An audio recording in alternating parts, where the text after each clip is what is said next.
past the point of no return. They say if you don't grow up by the time you're 40, you don't have to.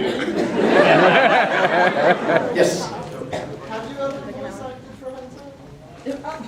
Oh. We're all curious. I was waiting for that.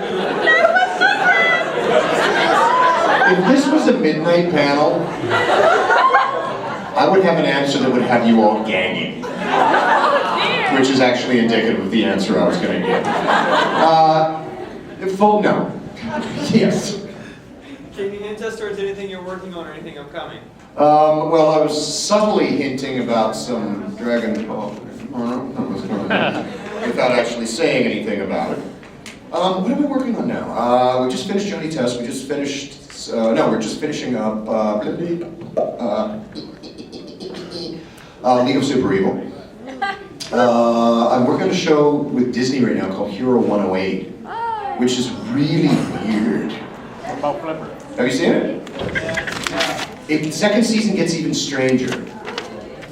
But it's a fun show to work on. I play this by everything, just like two-handed. Anyway, what else we got on the go?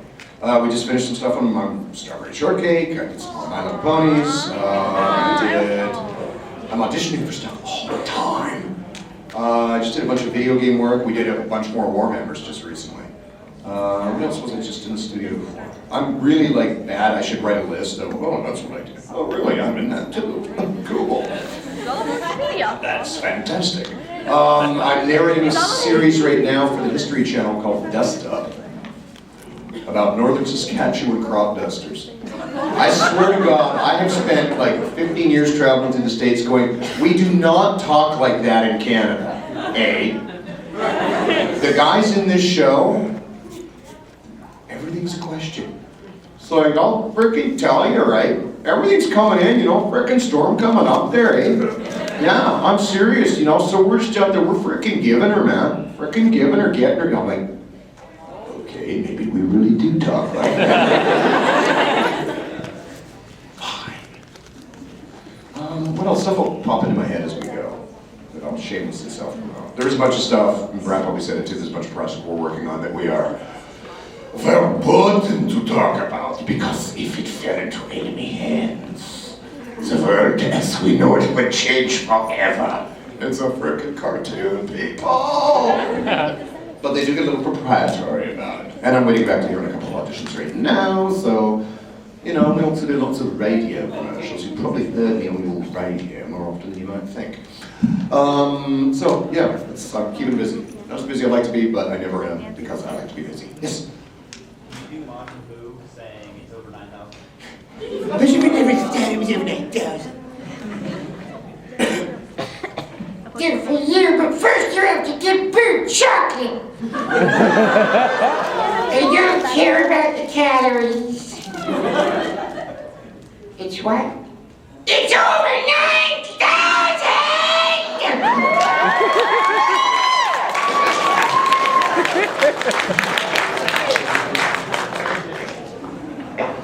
I'm scanning.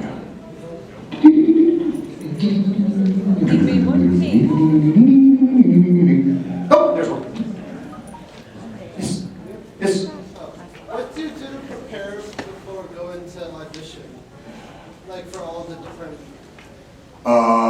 From an acting point of view, I will get signs, I'll get my audition stuff, I'll look at them. I like to look at pictures, because that's how I particularly work when it comes to coming up with characters. Sometimes you get the picture, sometimes you don't. Sometimes you just get a chunk of dialogue, sometimes you get a description of what they say they want, which, believe me, is not always what they want. The actor who is working the most is the one that goes, I know you're asking for that, but what you really want is this. I will spend time going, breaking it down, saying what kind of a character is this, how does it work, what would it possibly sound like. I like to look, personally, I like to work visually, I like to work with a picture of the character and go, how would I hear him, how does he move, what is his thing, is he said, what are they, is he elegant, is he pride, figure out your kind of stuff that you're going for before you go in. Again, this is a very good question. It's part of the process of getting work, which is totally different than the process of working, by the way. you know, you've got to be prepared. And then I like to have a couple of options prepared, because sometimes they will go, yes, Con. Yeah? That sucked. What else you got? You know, if you go, they go, thank you. Sometimes they may love what you have just done, but they want to see if you can mix it up. And so they will go, what else you got? And then hire you for the one you did first.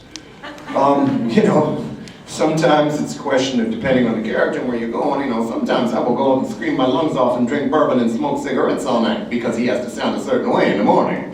Other times, you know, you prepare differently. Every character is different. And the more versatile you can be as a voice actor, the more work you will possibly get. There are some people that just sound exactly like they sound, and they're really good at it, and they're very strong actors.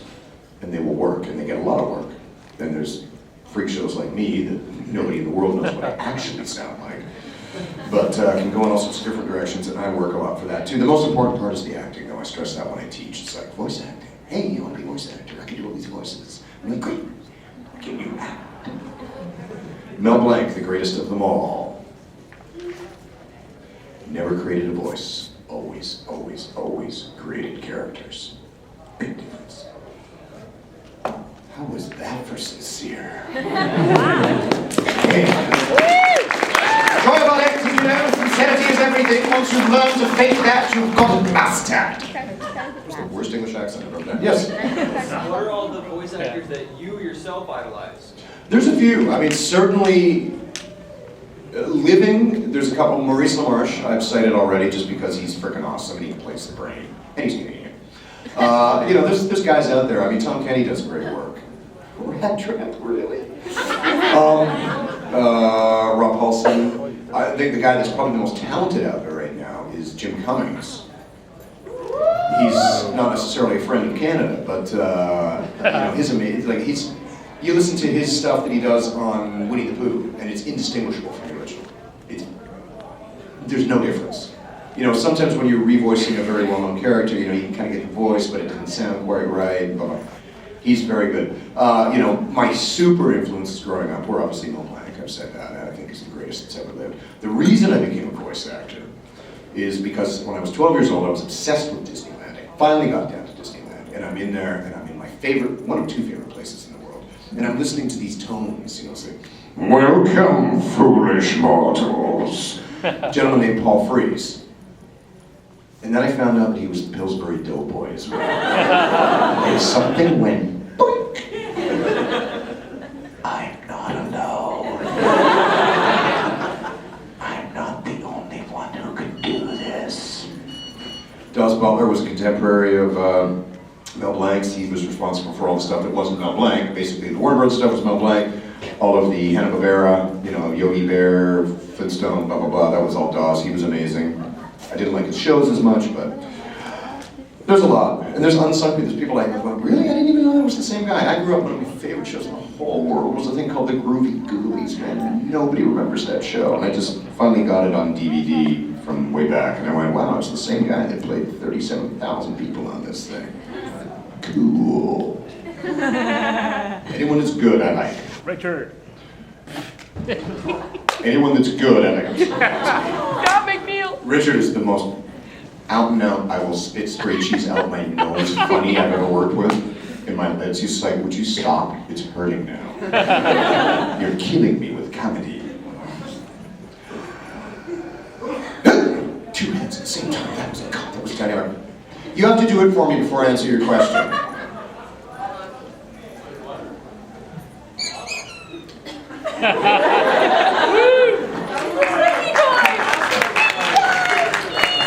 It comes from her throat.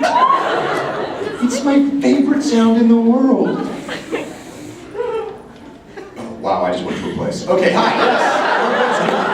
Yes. Wheezy. Who was your favorite teacher? Any grade, any school? If you remember. School? Oh, God. School, right? I'm talking high school. Any school. Favorite teacher? You know what? There was a guy that I hated so much. He was an art teacher when I was going into grade 8. Mr. Hammer. He was universally hated. I actually campaigned to get him banned from the school. I turned out to really like him because he started to see what I was doing. I used to have talents before I became a voice actor. When I was doing artwork. Where the hell is 865? Is that anywhere local? I don't know to talk to you. You're not from here. Piss off. Stupid little pigs. Probably you have been selected to win a Carnival cruise for two. He turned out to be a real strong supporter of mine when things turned around and the school actually wanted to kick me out.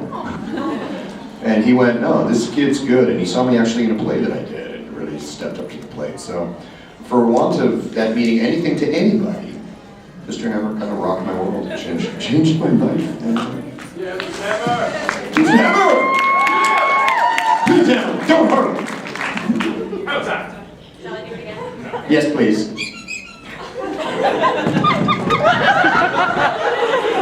I want you and Mike Dobson to be in a room together. Because Mike Dobson makes the party horn noise, and I don't know where that comes out of his body. And I'm scared to really find out. And the two of you could have the weirdest frickin' conversation ever. There's a giant banana in the audience. Does anyone besides me find that strange? You got tackled by Diddy Kong earlier. Thank you. My liege. I find you very, wait for it, appealing.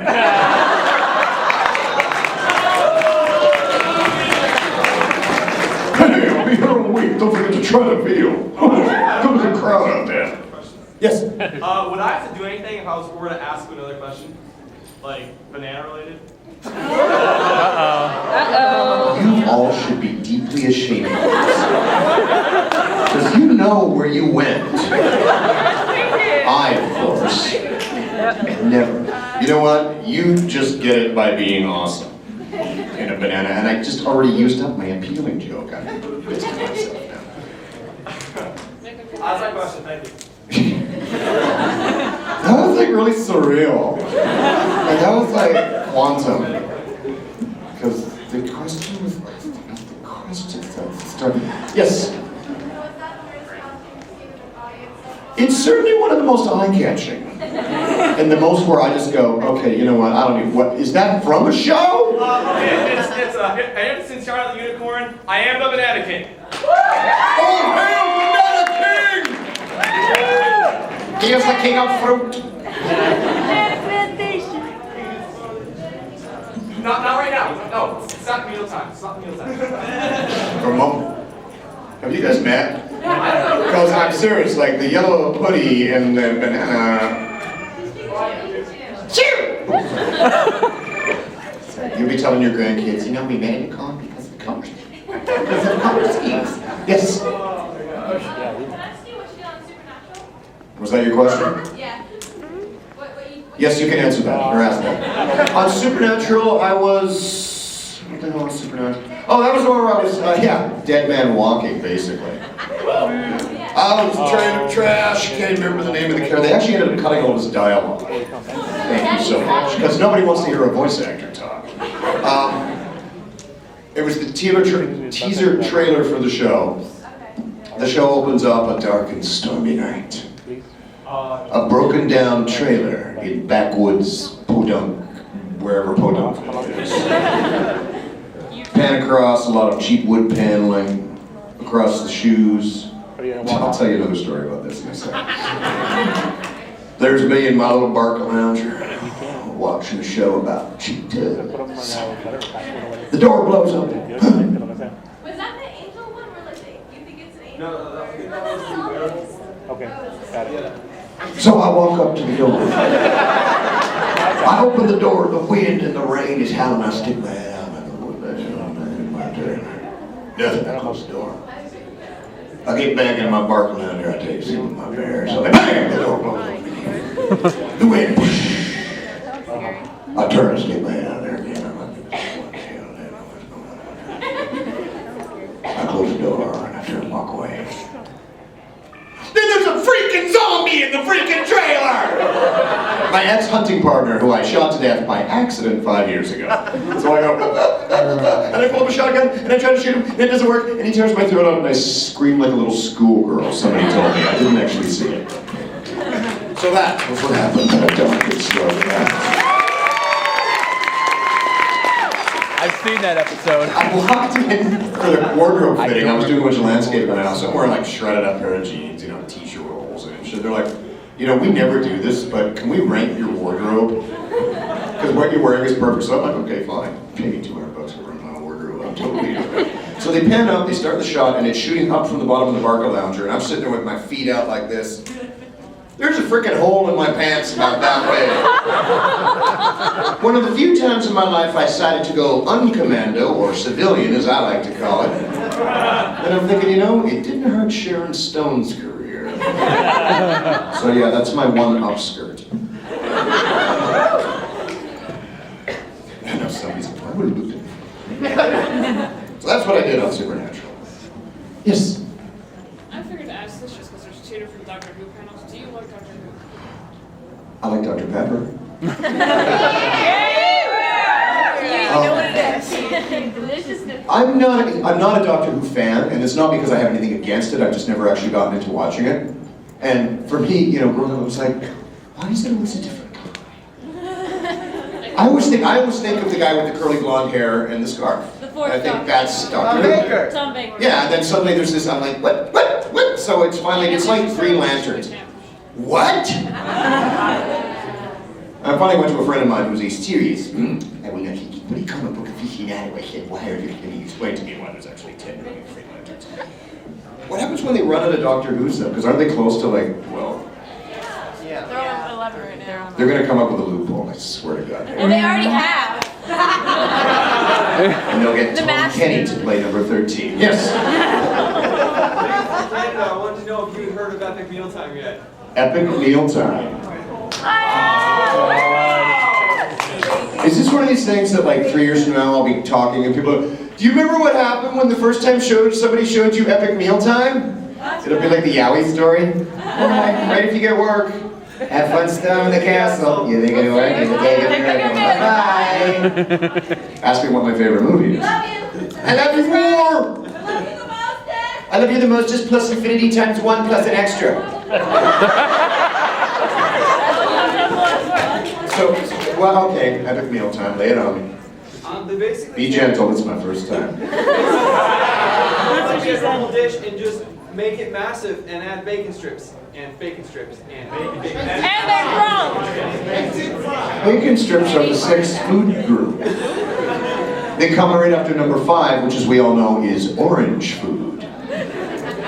Anything artificial that is orange is the orange food group. Epic Mealtime. They just get drunk from filming all of What'd you this. get? iPhone. Which? It's the lasagna one, I think. Fast food lasagna. Really? It was the best one I saw. This is ridiculous. I just finished doing a culinary course back in Canada, so I guess yes, I wouldn't mind being a chef. Can you all hear this?